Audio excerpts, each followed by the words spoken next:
My name is Adrian Jjuuko. I'm the coordinator of the Society Coalition on Human Rights and Constitutional Law. The coalition is hosted by the Refugee Law Project, and so I'm a staff of the Refugee Law Project. The coalition was formed after the anti-homosexuality bill was introduced in the Parliament of Uganda. That was in October 2009. And the coalition is currently made up of 34 member organizations, and the major aim has now gone beyond the bill. We are now looking at sexual rights in general. And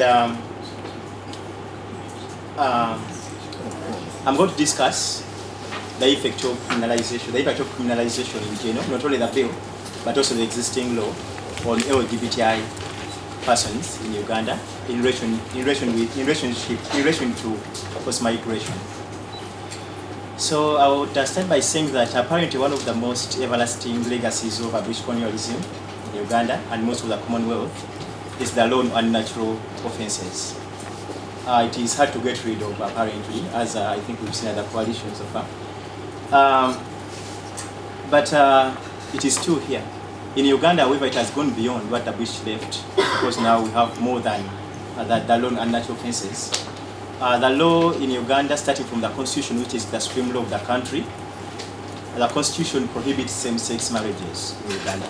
That was decided during the debate during the constitutional amendment in 2005, whereas everyone else was engrossed in the debate over the term limits. We are busy smuggling in this provision that makes same-sex marriages prohibited. It says that same-sex marriages are prohibited in Uganda.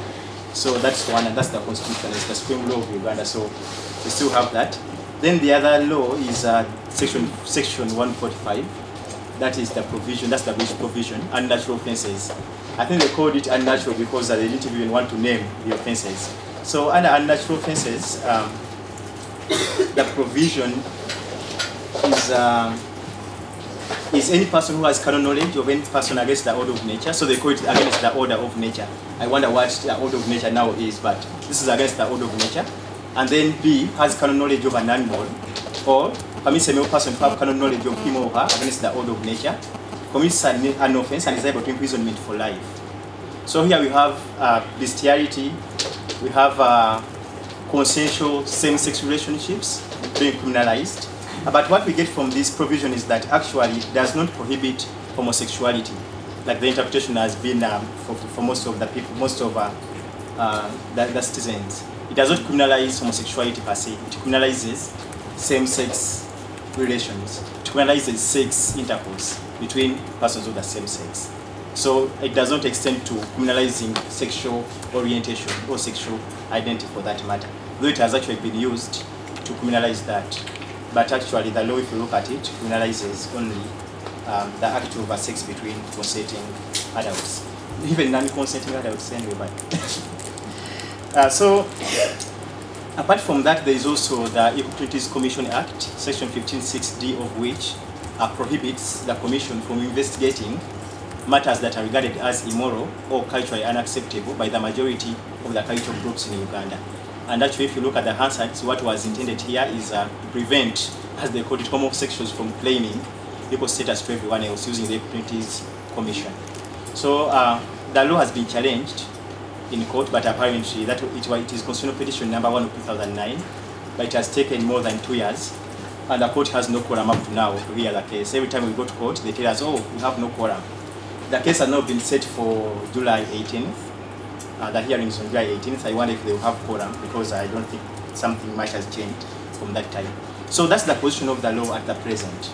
We have the Constitution prohibiting same-sex marriages. We have the Penal Code, which criminalizes unnatural offences against the order of nature, though that has not been defined actually in the courts of law. And then we have the Equal Opportunities Commission Act that does not allow the Commission to investigate matters that have to do with sexual orientation. Then, well, we have the bill, and usually there is very little distinction between bills and laws in terms of practical enforcement and how people interpret the law to be. So we have that homosexuality bill that has been discussed, and the coalition was actually formed to fight that homosexuality bill. The bill creates the offense of homosexuality. They argue that, well, the offense wasn't clear unnatural offenses was not really homosexuality, so to say. So they are like, okay, now we want to define, we want to criminalize homosexuality. And apparently, the homosexuality that is to be criminalized, because they say that they don't recognize that there's an orientation, there's a homosexual orientation. So the bill seeks to go beyond that and criminalize homosexuality, and they give it a very wide definition, including touching Thomas here with the intention. I wonder how they will see that, but if you touch him with the intention to commit homosexuality, that will also be considered to be homosexuality. So, and then also it creates the offense of aggravated homosexuality, which is punishable by death. That is, if you have sex with a person who is under 18, if you are HIV positive and you have sex with another male or female, then that is aggravated homosexuality. So that is the bill, and I think the situation will be much worse when the bill becomes law. And so far it has not yet become law, but at times there are always indications that it might. So the coalition and the whole community is always trying to make sure that the bill does not become law. Because if it becomes law, then to compound the whole problem. So if we look at this legal regime, we have what we inherited from the British, which was bad enough, but then that we are not satisfied with that. Yeah? We want to add more. We want to criminalize homosexuality more and more. Prohibit same-sex marriages in the Constitution. Go ahead and create an offense called homosexuality, so that we can become perhaps the flag bearers in the world for being against homosexuality. So Uganda is winning accolades for that from states that are not that progressive, but of course they are losing something for states that are not progressive when it comes to human rights.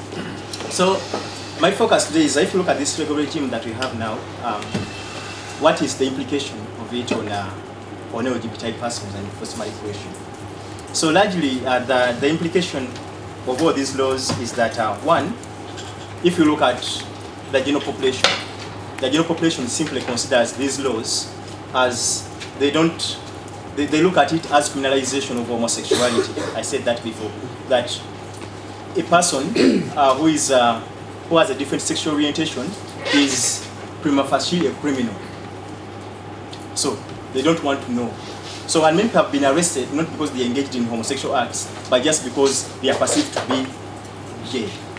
That's why they have been arrested, not because they have found them having the sexual act, which is actually criminalized. And that's also the interpretation of the police, because most of the harassments, most of the arrests are simple suspicions of someone being gay. Yeah, there has never been a case that we know of where someone has been found in conflagrante delicto. So, but then secondly, with this this kind of interpretation by the police, by the general population, that means just imagine the kind of impact it has on someone who is gay in the country, in someone who is gay in Uganda, or someone who is perceived to be gay. Yeah. So one is that it will not be very easy for you to be in your country. First of all, you are not treated as a citizen. You are a second-class citizen if you are a citizen at all. So as a second-class citizen, you will not be enjoying the same rights as everyone else. Somewhere you will be that second-class person.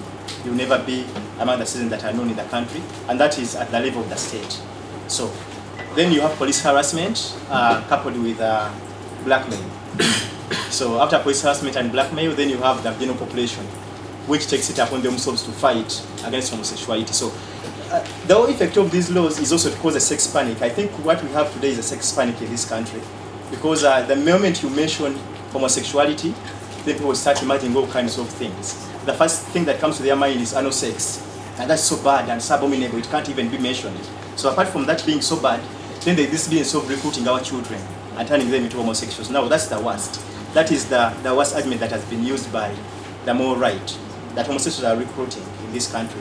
And everyone is up in arms against homosexuals. Oh, they are recruiting, our children are going to be converted into homosexuality. You can't allow that. So there's a sex panic. You can even if you look at the press, the question has been compiling press, essays from the press, what people have been saying in the press. And from the time when the American evangelicals came here for that conference, and then when they went to Parliament and met with the Honorable Barrett and the others, you can see that there's something going on. There's a moral panic, there's a sex panic going on in the country. And so LGBT persons are at much risk now, and they are being demonized in Uganda because of who they are. So now, the whole result of this is that people are forced. They are only left with two options, and the options, both of them are not good enough. But well, those are the options that they have available. The first one is getting out of the country, and the second one is staying in the country. So if you look at it, so if you stay in the country, there are repercussions. If you get out of the country, there are repercussions too.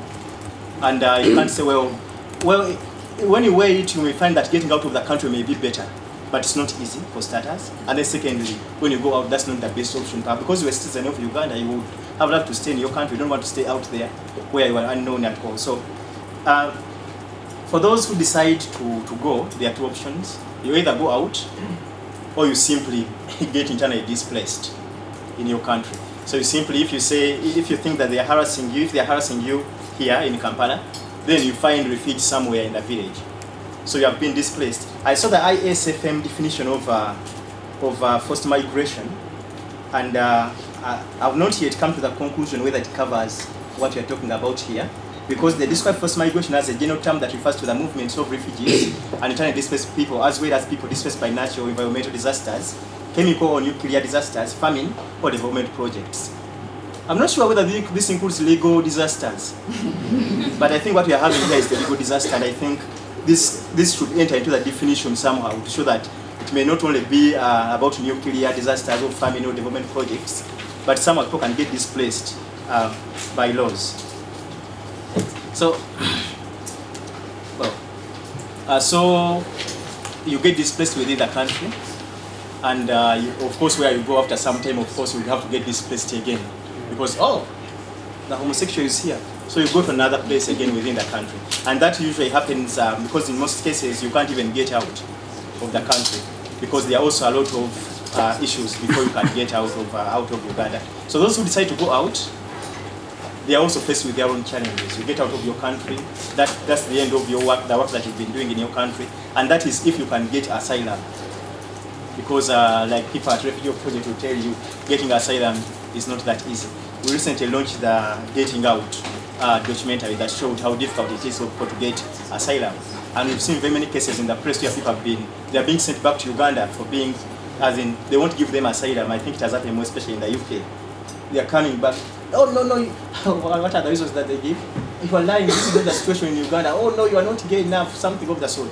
But that's what happens, and sometimes it's not an alternative. So if it's not an alternative, then you have to get displaced within your own country. And for those who decide to stay, I think the repercussions now become much more. So those who decide to stay and those who stay put in Uganda, when you remain here, I think you have about 5 options. Yeah, it may be options, but really they are not that much of options. But the first thing is maybe you remain in the country and then you go deeper into the closet. That's if you're in the closet before. If you're not in the closet, then you enter the closet. Because otherwise you're going to be faced with this, you can either be killed or your house burnt like it's happening now. So the second option is also convenient. You commit suicide. So you stay in the country, you can't go anywhere, then you commit suicide. And it has happened. And we've documented that. And then you join them. If you can't beat them, you join them. So you go and join SEMPA. I think it has also happened that many people from this side have joined the other side, and now they are leading crusaders against homosexuality as a survival tactic. But it's all part of the same problem. Then if not that, then you get arrested. You get arrested, they blackmail you, and then finally you get killed. So those are the 5 options you have. I don't think any of them is really that good, but apparently that's what the law pushes you to. And because the law is there, people will say, well, it's the law, and so we can do anything that you want. These days we have mob justice in Uganda. You can be beaten up, you can be killed for anything. And so if it's a criminal offense, then you can easily be beaten up on the streets for being gay, and somehow there's a way they see that you are gay. I think they can be say, hey, this person must be gay. Then you can be killed for that, for being gay. So there are not many options, and most people have been faced to run. But the anti-homosexuality bill also brings a nowhere to run situation. There's territorial jurisdiction. You can't commit homosexuality outside of Uganda. Mr. Bahati will come for you. Come back. You committed it outside of Uganda. And then they will also extradite you back here if the bill becomes law. So now, apparently now all doors are closing. If you go out of the country, they will come for you. So you find that there are little or no options left. But the criminalization, in conclusion, basically because my time is running out, conclusion, the criminalization of homosexuality brings about untold implications for persons who are LGBTI. Most times you have to force yourself out of the country. I've seen colleagues of mine with whom we are working at the start of the struggle who are no longer in the country and they have gone out. But at least they have been lucky to get out. Some have not managed to get out. Like the case happened for David, who finally had to die. So, thank you.